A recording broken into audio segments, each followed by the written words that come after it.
Salut à tous, c'est Gladys, j'espère que vous allez bien. Je vous retrouve aujourd'hui dans une nouvelle vidéo pour vous parler de toutes mes lectures du mois d'août. En août, j'ai lu entièrement 8 livres et j'en avais un aussi en cours de lecture à la fin du mois, donc je vais vous présenter tout ça. Comme toujours pour ces vidéos, j'ai décidé de classer mes lectures par genre littéraire, histoire que vous puissiez retrouver les lectures qui pourraient mieux correspondre à vos goûts. On commence tout d'abord avec la romance young adulte et dans ce genre-là, j'ai lu 1000 baisers pour un garçon de Tilly Cole ainsi que le deuxième tome, 1000 morceaux de cœur brisé. C'était juste incroyable, des livres pour lesquels j'ai pleuré, c'était si beau. 1000 baisers pour un garçon, c'est l'histoire de Poppy qui va suivre en fait le décès de sa grand-mère et c'est un moment hyper bouleversant dans sa vie où sa grand-mère les quitte suite à une maladie incurable, enfin un cancer, et Poppy est confrontée à ça. Sauf que sa grand-mère lui laisse une dernière chose derrière elle, elle lui donne un bocal rempli de petits cœurs en papier sur lesquels il faut qu'elle écrive en fait des moments mémorables, mais pas n'importe quel moment, des moments de baisers échangés qui étaient mémorables. Et du coup Poppy va s'atteler à ça et essayer de vivre les plus belles histoires d'amour possibles pour pouvoir compléter son bocal de cœur. Et ça tombe bien puisqu'elle craque pour son meilleur ami Rune et du coup elle va pouvoir échanger ses premiers baisers avec lui, sauf que la vie fait que ces personnes vont se retrouver séparées, mais à un moment bien tragique dans la vie de Poppy, encore une fois, l'univers les remettra sur la route l'un de l'autre et c'est absolument adorable, c'est tellement touchant, tellement beau. On va y parler de santé, de maladie, on va y parler de deuil, mais c'est tellement bien fait, c'est très bouleversant. J'ai clairement pleuré en lisant ce livre, voilà, et je savais d'avance que j'allais pleurer en le lisant vu tous les retours que j'avais pu avoir autour de ce titre. Et le deuxième tome, 1000 morceaux de cœur brisé, c'est un livre que je n'ai pas en ma possession puisque je l'ai écouté uniquement en livre audio et c'est un livre qui m'a complètement bouleversée aussi. Cette fois-ci, on va plus être centré sur le deuil et comment vivre après la perte d'un être cher et c'est tellement bouleversant. J'ai trouvé que c'était plein de justesse, que c'était très poignant, que les personnages évoluaient grandement et que l'autrice ne tombait pas dans la facilité de nos personnages trouvent l'amour et du coup forcément tous leurs soucis sont résolus. Non, bien au contraire, ils ont un vrai travail psychologique à faire sur eux-mêmes pour aller de l'avant et ça c'était vraiment appréciable puisque c'est ce qu'on attend en fait aussi dans ce genre de roman. Bien que la part de romance qu'il y a dedans est parfois un peu prévisible, pleine de clichés, mais c'est aussi ce qu'on attend dans ce genre de livre, je pense. En tout cas, j'ai passé de super moments de lecture avec les deux. C'était vraiment des lectures hyper poignantes qui m'ont captivée au moment où je les lisais. On continue ensuite avec une romance universitaire, mais pas des moindres, une romance sportive universitaire. Il s'agit cette fois-ci de Block or Love de Magali Ingibert aux éditions Hugo Roman. Un livre que j'ai adoré découvrir. Ici, c'est une romance sportive qui va parler de volley et c'est pas un sport que l'on retrouve très souvent dans les romances universitaires. Du coup, j'ai trouvé ça trop chouette de voir ce sport mis en avant, d'en apprendre un petit peu plus dessus. C'est très présent dans le livre et pour autant, j'aurais presque aimé que ça le soit encore plus parce que j'ai tellement aimé cette partie-là de l'histoire. On va y suivre ici Mackenzie ou autrement dit Mac qui va intégrer l'université de Stanford pour devenir joueuse dans leur équipe de volley. Elle a pour objectif d'être repérée pour pouvoir jouer dans l'équipe nationale féminine de volley par la suite. Vraiment, c'est son rêve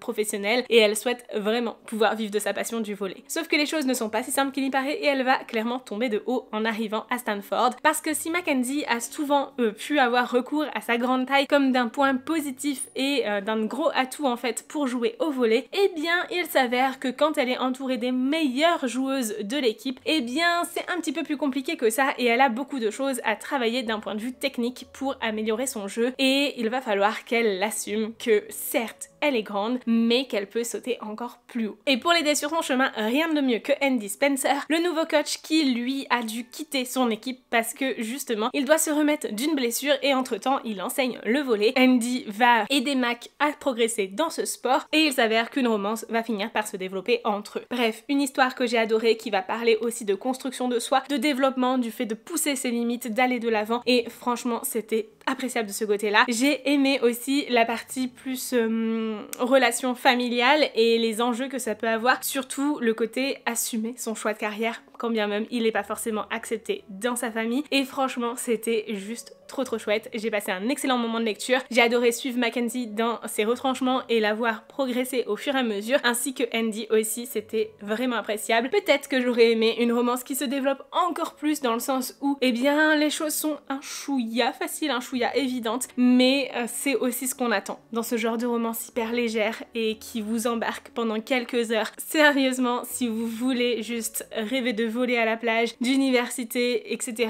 c'est le livre parfait pour la rentrée et j'ai adoré cette lecture. Et on continue en romance adulte. J'ai lu également Love on the Brain de Ali Hazelwood, donc aux éditions Hauteville, et c'était une superbe lecture. Cette fois-ci aussi on va avoir un côté universitaire, enfin pas vraiment, plus scientifique et travail autour des sciences. C'est vrai que moi je l'associe vachement à l'université parce que j'ai fait des études de sciences tout simplement. Ici on va suivre Bee qui est fan de Marie Curie, mais au-delà de ça c'est une scientifique de renommée qui va participer à un projet hyper important avec la NASA. Sauf que les choses ne se passent pas telles qu'elle le souhaitait dans cette collaboration et beaucoup de bâtons lui sont mis entre les roues et elle a beaucoup de mal à affirmer son travail et surtout à pouvoir avancer en fait, à pouvoir mener à bien ce projet. Et pour elle, le seul et unique responsable de ce problème, c'est Lévi, qui est un de ses anciens camarades de classe avec lequel elle avait déjà eu quelques accros et elle pense que c'est de sa faute si le projet ne peut pas avancer tel qu'elle le voudrait. Et pour autant, eh bien, elle va vite se rendre compte que c'est pas le cas et il va finir par l'aider même à avancer dans ce projet commun. Franchement, une histoire que j'ai adorée. J'ai passé un trop bon moment de lecture encore une fois, j'ai apprécié le personnage de Bee. C'est une jeune femme pétillante, imprévisible, pleine de bonne humeur et qui va clairement vous emporter dans son petit monde, son petit univers qui change un petit peu de ce que l'on peut voir habituellement. Il y a quelques clichés autour des sciences, certes,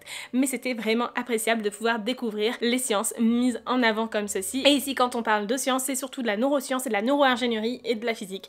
Bref, c'est super intéressant. J'ai apprécié le personnage de Lévi aussi, mais j'aurais aimé qu'il soit un petit peu plus approfondi encore d'un point de vue personnel, puisque c'était un personnage très intéressant de ce côté-là, notamment pour le côté d'être vegan, etc. Bref, j'aurais voulu que ses convictions soient un petit peu plus approfondies, parce que c'est quelque chose qui m'a marqué. Je suis végétarienne personnellement, et c'est pas forcément quelque chose qui est toujours bien apprécié dans ma famille, c'est une chose, et c'était aussi le cas de Lévi, et franchement je me suis vraiment reconnue dans son personnage pour ça, tout comme j'ai pu me reconnaître aussi dans le personnage de Bee en tant qu'une femme en sciences, mais pas tout à fait parce que pour certaines choses, j'ai trouvé que ses combats étaient peut-être un petit peu trop exagérés, même si c'est normal de se battre pour la place des femmes dans les sciences, bien sûr, et je pense quand même qu'il y a une différence dans l'accessibilité aux études entre les États-Unis et la France, et c'est pour ça que mon point de vue ne s'est pas forcément retrouvé dans tout ce qui était partagé dans cette histoire, mais en partie seulement. En tout cas, c'est un roman que j'ai adoré. Vraiment, j'ai passé un super moment. Il y a eu plein de petits rebondissements auxquels, voilà, je ne m'y attendais pas spécialement. Certaines choses qui étaient un petit peu plus prévisibles que d'autres, bien sûr. Et surtout, des rebondissements qui ont donné un petit peu de piment à cette histoire. Et en parlant de piment, c'est une romance qui est quand même plutôt épicée, puisqu'on y trouve des scènes explicites qui ne sont pas non plus extrêmement présentes, bien sûr, mais qui sont quand même plutôt détaillées, et j'avoue que au vu de la couverture toute mignonne que l'on a, je ne m'attendais pas à ce qu'elle soit aussi détaillée que ça. On continue ensuite avec les romans de fantasy que j'ai pu lire en août. Alors tout d'abord, j'ai terminé ma lecture de Curse of Saints de Kate Dramis, que j'ai mis 1 milliard d'années à lire à peu près. C'est un livre que j'ai apprécié, mais qui n'est pas non plus dans mes meilleures lectures de l'année, honnêtement. C'est une histoire dans laquelle on va suivre Aya qui a voué sa vie au royaume en tant qu'espionne émérite. Et elle se retrouve à devoir travailler avec Will, son plus grand rival, autour d'un projet secret et commun, puisque Will est l'exécuteur de la souveraine. Malgré leurs différends, Aya et Will n'ont pas d'autre choix que de faire équipe pour avancer dans la bonne direction et mener à bien cette mission, sauf que les choses ne sont pas si simples qu'il n'y paraît, puisque Aya va se retrouver confrontée à un pouvoir qui dépasse tout entendement. Elle se rend compte qu'elle possède une magie divine, et bien évidemment il va falloir qu'elle cache cela. Mais Will va vite s'en rendre compte, et du coup il va devoir garder le secret, parce que sinon Aya risquerait sa vie. Tout simplement. Alors mettre sa vie entre les mains de son plus grand rival, c'était clairement pas dans ses plans. C'est une histoire que j'ai adorée vraiment pour ce côté-là, ce côté de fantaisie, de magie qui est très prenant et cet univers qui est riche. Alors certes, peut-être un chouïa trop complexe selon moi, enfin c'est pas vraiment l'univers, mais c'est plus la manière dont c'est amené qui fait que j'ai eu un peu de mal à rentrer dans l'histoire et ça c'était un peu dommage parce que j'ai pas su m'imprégner autant de la lecture que je le voudrais. Il y a des petites choses qui m'ont un peu dérangée, comme la présence de familiers au début du roman qui finalement va très vite s'estomper puisqu'ils partent en quête sans eux. Voilà, c'est un concept, je trouvais que déjà le concept de familier était très particulier parce que moi je m'attendais à des familiers loups avec lesquels ils pouvaient échanger, communiquer et c'est pas vraiment ça et en plus de ça ils partent sans eux donc c'était encore plus étrange et du coup je me suis remise en question et je me suis demandé si j'avais peut-être mal compris certaines choses. En tout cas on y trouve plein d'éléments, que ce soit du complot, de la trahison, de la politique, de la magie et ça c'est super intéressant. Il y a des choses qui m'ont vraiment captivée dans ce roman, surtout arrivé sur la fin, vraiment je ne peux que vous le recommander. Si c'est quelque chose qui vous intéresse, mais soyez prêts à avoir un livre qui traîne un peu en longueur et surtout qui a un ventre mou dans le milieu et ça c'est un peu dommage selon moi puisque c'est le genre de choses qui peuvent parfois me mettre à quitter une lecture, à l'abandonner alors que j'aurais pu vraiment l'adorer si je m'arrête au mauvais moment, en plein dans ce ventre mou justement. Et ensuite on continue avec des romans d'une autrice que j'adore, une de mes autrices préférées et dont je n'ai lu non pas un mais 2 livres. J'ai lu tout d'abord Une ombre dans la braise de Jennifer Alaman-Choate aux éditions de Saxus, qui est le spin-off de la saga From London Ash, du coup le premier tome de sa saga spin-off. Attention, c'est un peu compliqué côté ordre de lecture, mais juste suivez l'ordre de parution des traductions de Saxus et c'est l'ordre qu'il vous faut pour lire cette saga si vous le souhaitez. Une ombre dans la braise, c'est l'histoire de Seraphina qui n'a jamais été maître de son destin. Dès sa naissance, elle est amenée à devoir épouser l'originel de la mort, Nyktos, pour honorer un pacte qui a été conclu par ses aïeuls bien avant sa naissance, et ça, elle n'a pas d'autre choix que de le faire puisque c'est la clé qui permettra de sauver ce royaume. Sauf que, eh bien, ce mariage n'a pas lieu tout de suite, mais bien plus tard, une fois qu'elle est adulte. Et entre-temps, sa véritable destinée est gardée secret, donc elle doit bien sûr garder ce secret, mais surtout elle, ce qu'elle fait, c'est qu'elle s'entraîne pendant toute sa vie pour combattre Nyktos. Son objectif est donc de devenir la consort de l'originel de la mort, mais surtout de le tuer à son propre jeu. Bref, tout était pleinement planifié jusqu'à ce que l'amour rentre en compte dans l'équation. Ça risque de compliquer grandement les choses. Une histoire que j'ai adorée, qui enrichit encore plus l'univers de From London Ash, un univers que j'aime déjà énormément. C'est une histoire dans laquelle on va retrouver des personnages qui sont très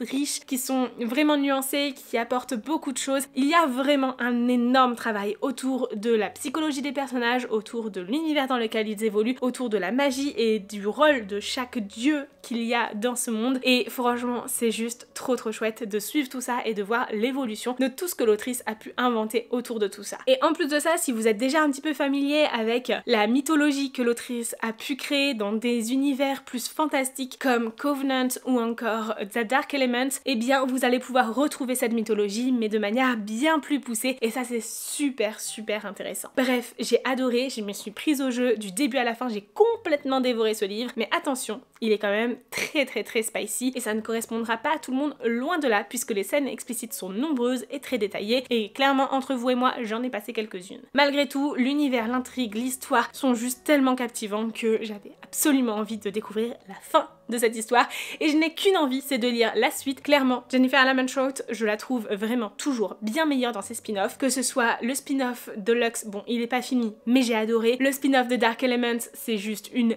pure merveille, et celui-ci en fait bien partie, vraiment. En général, j'ai beau adorer les sagas initiales, je préfère toujours les spin-offs de cette autrice, puisqu'elle a cette faculté de continuer à développer ses univers et de montrer toute la richesse de ce qu'elle est capable de créer. Bref, un livre que je vous recommande vivement, bien évidemment, mais surtout lisez les 3 tomes de From London Ash avant, parce que sinon vous allez passer à côté de tellement de choses que vous ne comprendrez absolument rien à l'histoire. Et après avoir lu le spin-off, eh bien je suis revenue sur la saga From London Ash comme l'ordre de lecture l'indique, en lisant le 4e tome, La guerre des 2 reines. Alors c'est un petit peu compliqué de vous parler de ce 4e tome sans spoiler, mais ici on va continuer à suivre les aventures de Poppy. Il s'en est passé énormément de choses depuis, et je saurais pas comment vous en parler sans vous dire exactement ce qui peut se passer là et sans vous spoiler ce qui se passe dans les tomes précédents, mais c'est clairement la suite de From London Ash, vraiment à partir du moment où le 3e tome s'était arrêté. Sauf que l'autrice a fait un coup de maître où elle a parfaitement mêlé Une ombre dans la braise avec La guerre des 2 reines. On a vraiment le lien qui se fait entre les sagas, et c'est pour ça qu'il est essentiel de lire ce livre dans l'ordre donné, parce qu'il y a tellement de choses qui s'entrecroisent, tellement de choses qui sont liées, et c'est super intéressant. Ici on va retrouver encore une fois de la magie, mais surtout de la vengeance et du complot qui sont au cœur de l'histoire. C'est vraiment le centre de ce tome, et on est sur une préparation à la guerre qui va mettre un petit peu de temps à arriver, parce qu'en même temps il faut libérer certains alliés, etc. Bref, il y a pas mal de choses à faire, mine de rien, et encore une fois c'est très explicite. Ça c'est pour moi le gros bémol de cette histoire, de cette saga de manière générale, c'est que l'autrice a pris le parti de faire quelque chose de très explicite, et de parfois un peu trop explicite selon moi, puisque il y a des moments où c'est pas nécessaire en fait. Juste éluder la question, ça peut suffire. En plus de ça, l'autrice a choisi d'intégrer dans ce 4e tome un trouble. C'était quelque chose que je voyais venir depuis très longtemps, mais c'est un peu particulier dans la manière dont elle l'a amené. Je ne sais pas si ce sera uniquement lié à un moment bien particulier qui s'est passé dans l'histoire, puisque c'est une histoire de rituel, etc. ou si c'est quelque chose qui sera prolongé dans les tomes suivants. Mais en tout cas, c'est plutôt intéressant d'avoir de la diversité en termes de romance, quand bien même j'aurais peut-être préféré que ce soit amené un petit peu différemment. Et on continue ensuite avec quelque chose d'un peu plus fantastique. J'ai lu Freaking Romance, donc aux éditions Neotoom de Snailord, et j'ai d'ailleurs en plus de ce premier tome lu quelques épisodes en plus sur l'application Webtoon. Si jamais vous voulez lire en numérique ce Webtoon, vous pouvez totalement le trouver sur cette application si cela vous intéresse. C'est complètement gratuit, mais il est disponible en Daily Pass, du coup vous devez attendre un petit peu pour pouvoir accéder aux épisodes suivants ou alors visionner des publicités pour y avoir accès. En tout cas, Freaking Romance, c'était un Webtoon que j'ai adoré. Je me suis vraiment prise dans cette histoire, elle est vraiment super chouette et j'aimerais beaucoup aller au bout, donc ça fait partie de mes projets de lecture dans les mois et semaines à venir. Ici on va suivre Zilith qui est tout juste majeure et qui cherche à s'émanciper. De toute façon elle n'a pas d'autre choix, de pouvoir donner tout son temps pour sa passion et se consacrer à l'écriture de ce webtoon qu'elle souhaite vraiment un jour écrire, finir de dessiner et bref d'aller au bout de cette histoire qui l'anime tant. Sauf que son père est complètement fermé et inerte au fait que voilà, elle ait de telles volontés de carrière et du coup eh bien il lui coupe les vivres et il la met à la porte. Zilith se retrouve donc dans une recherche désespérée d'appartements et clairement soit ce sont des trous à rats, soit ils sont hors de prix et c'est très compliqué pour elle de trouver un endroit parfait. Jusqu'au jour où elle tombe sur l'appartement idéal. Il est à la fois spacieux, lumineux et pas trop cher, mais petit bémol, il serait hanté par un fantôme. Zilith se dit bon, les fantômes ça lui fait pas peur et elle tente quand même l'aventure, sauf que quand elle se rend compte qu'elle aussi observe le fantôme qui est présent dans l'appartement, elle commence à se dire que peut-être qu'elle risquerait aussi de disparaître comme la locataire précédente, qui est clairement pas bon signe. Zilith va donc essayer de comprendre qui est cette personne, pourquoi elle l'observe, etc. et se rendre compte qu'il y a toute une histoire de monde parallèle derrière tout ça. Franchement, c'est génial, j'ai adoré ce webtoon. Il est tellement prenant, hyper bien découpé, avec des parties qui nous ouvrent les yeux sur certaines choses. Et franchement, moi, ce qui m'a hyper convaincue, c'est la présence du chat aussi, qui est complètement adorable, mais surtout qui a cette capacité justement de voir à la fois Zilith et Zilan et du coup de voir de l'autre côté en fait entre les dimensions et ça c'est franchement hyper appréciable. J'aurais juste aimé en apprendre un petit peu plus sur Vera, du coup la meilleure amie de Zilith, mais à voir comment ce sera développé par la suite parce que peut-être qu'on en apprend plus sur elle aussi dans les tomes suivants et la romance prend vraiment son temps pour se développer ici. On est plus sur la découverte du fonctionnement de cet univers, du fonctionnement du concept et c'est juste hyper appréciable. Bref, un webtoon que je vous recommande vivement, le format papier est génial mais si jamais vous souhaitez le lire en format numérique, vous pouvez totalement le faire sur l'application Webtoon si vous le souhaitez. Et j'ai terminé le mois d'août avec une lecture en cours, L'Engrange-Temps de Neil Pfeffer, le premier tome, aux éditions Hachette. Je pensais sincèrement pouvoir le terminer en août parce que clairement j'étais vraiment bien partie et j'ai déjà lu plus de la moitié du livre, mais ça fait 15 jours que je ne l'ai pas ouvert. Oui, entre temps je suis tombée malade et je me suis tapé une énorme panne de lecture de l'enfer, mais je commence à en sortir. Je suis actuellement en train de vous filmer un vlog qui clairement me rassure grandement sur le fait de me dire que je suis sûrement sortie de cette panne de lecture. Vous verrez ça plus tard sur la chaîne bien évidemment. L'Engrange-Temps, c'est l'histoire de Sophie de la Pointe qui est horlogère et plus particulièrement qui est chronolangue. Elle a cette capacité de parler aux horloges animées qu'on appelle Oranima, mais il n'y a pas que des Oranima. Voilà, il y a de nombreuses horloges spéciales qui existent et de nombreux systèmes horlogers qui ont des capacités toutes différentes. Et Sophie, en tant que chronolangue, va parler aux Oranima, mais surtout va travailler dans le palais royal où elle est amenée à surveiller en fait les Oranima, leur fonctionnement, s'assurer qu'elles fonctionnent parfaitement bien, mais aussi à recueillir toutes les informations qu'elles ont glanées, puisque les Oranima ont cette possibilité, cette capacité d'entendre tout ce qu'il se passe et de retranscrire en fait tout ce qui s'est passé, etc. Ce qui est absolument parfait pour un roi paranoïaque qui a juste peur qu'il y ait un complot à son encontre qui se développe dans son royaume. Bref, Sophie, elle,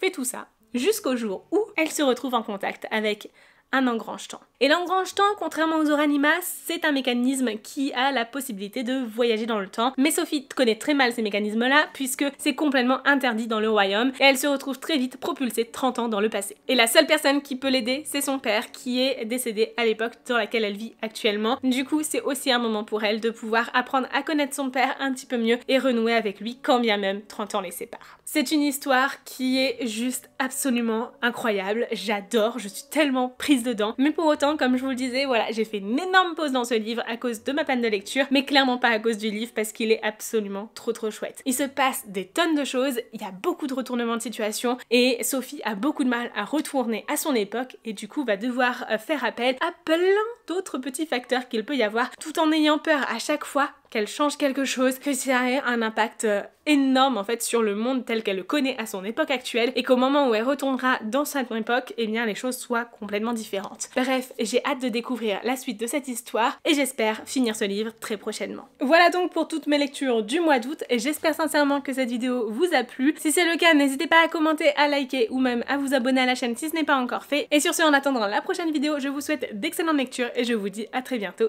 Ciao!